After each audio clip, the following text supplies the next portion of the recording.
Writing music is a craft. It's not just this rare gift that was given to a select few people. And because it's a craft, all musicians can and should write their own music. Let's think about language real quick. Language is what I'm using right now to communicate with you. I could have chosen to communicate with you through a series of colored dots, but that wouldn't have been nearly as effective. In order to communicate with language, you need to be familiar with that language. I can put together sentences of words and you understand them because I know a lot of words and their meanings. I understand sentence structure in my language and I have an understanding of what it is that I want to say. I'm not inventing any new words in order to communicate with you right now, but I am writing.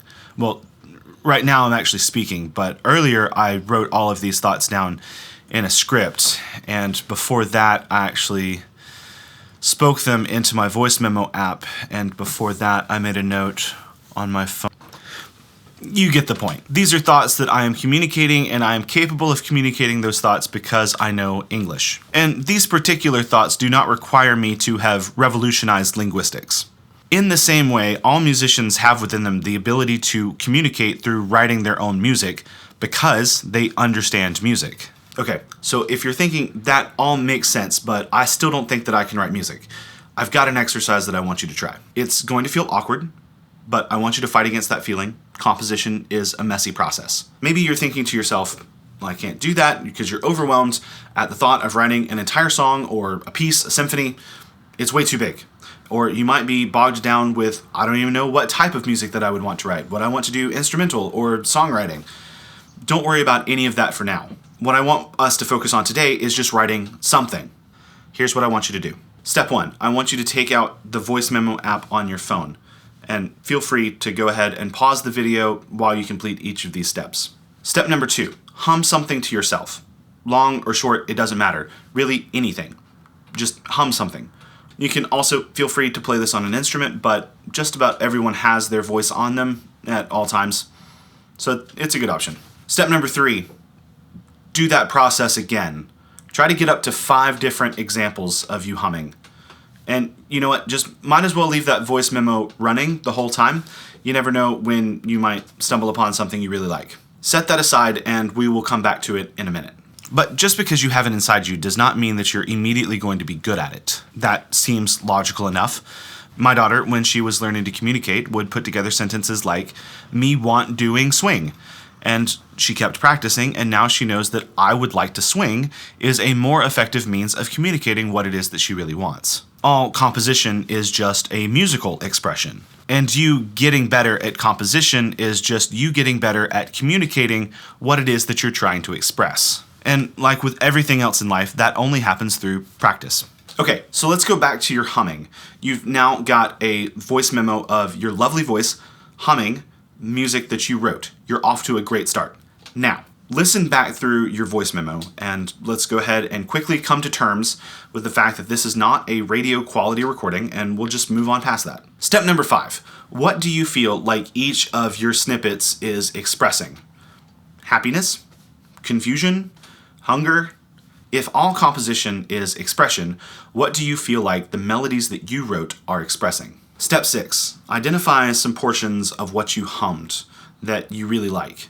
You're looking for something that you could potentially build off of. Again, don't be too critical. You're looking for something that you like, not necessarily something that you think is good, or that you think that other people might think is good. Your identification of things that you like is a good proof of concept that you can in fact write music. And you'll need to practice quite a bit, but it's worth it. You may say to me, but I have no desire to have a career in composition.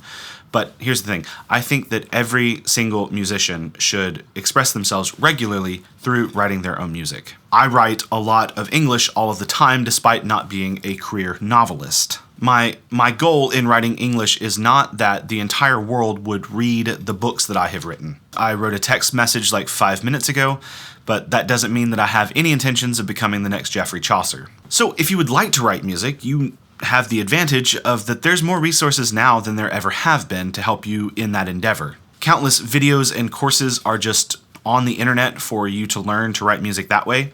I didn't have any of that available to me when I was learning to write music 20 years ago. Not only that, but there are so many resources that allow you to experiment and learn on your own.